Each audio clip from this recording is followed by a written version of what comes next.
What was Tom Benson like as owner? He was great. We had success early. That helped. You know, they had a tough year in '05. People were upset because they felt like, you know, there was that threat that he might take the team to San Antonio, and, you know, really it was the opposite. He grew up here. They wanted to work through the challenges of getting back here, but he was a part of it all, and he was extremely supportive of me and beneficial to our staff in those early years of, I mean, you name it. Back then, you know, he opened up the cafeteria for lunch for the employees, breakfast. You know, there was nowhere to go. You know, shortly after Katrina, and to this day, it's still the same way. He built a legacy not just with the Saints, but with the Pelicans, and man, the successful business ventures, whether it came to the lease with the Superdome and the long-term viability of that venue, Dixie Beer. There's so many things that he began to reap the benefits from later in his career. He was very supportive. Miss him. We talked a lot, you know, and we talked a lot daily, maybe 5 minutes, and then that would be Wouldn't it. he like hit his Two hand taps on the counter? 2 taps. So listen, it's kind of like we need that emoji where how many times you texting someone, you're like, all right, stop, and then okay, all right, and then you're like, all right, sounds good, and you're like, here we go. I need that. And at that moment, it was like time to go. He's like, all right, coach, and it was wonderful.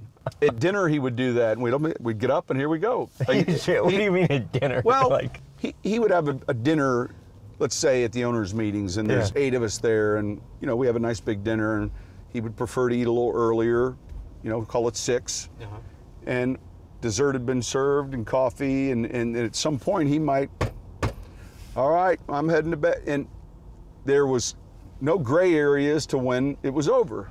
It's very clear in a tactful way. what was the deal with him and parking spaces?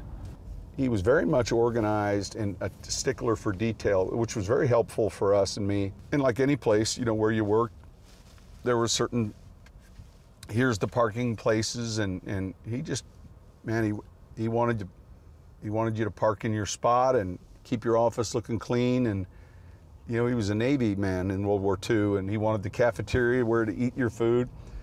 So periodically a coach would, you know, not even thinking about it, grab a couple cookies to go, and Mr. B would say, "Coach, who is that leaving with the chocolate chips?" And I'd be like, I got to give up Dennis Allen.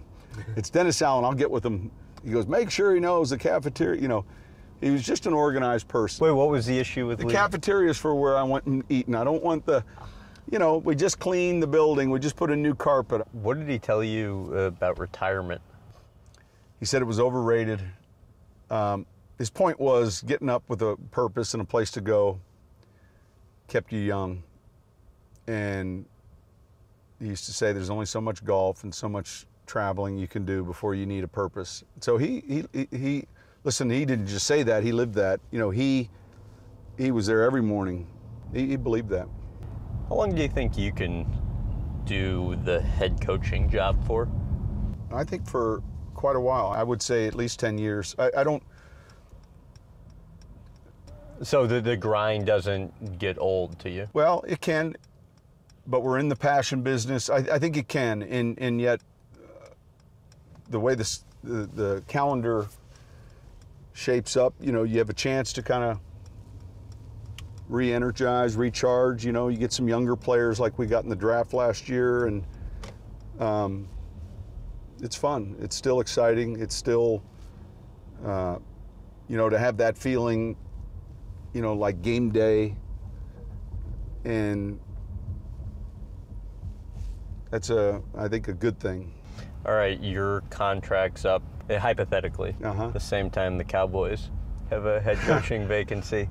I feel like do you consider it? Well, no, listen, if in our profession, to answer your question, which doesn't happen often, your contract as a player or coach ever are up, you consider everything. Do I think that I'll only coach this team for the rest of my career? I can't say that. I can't say that for sure.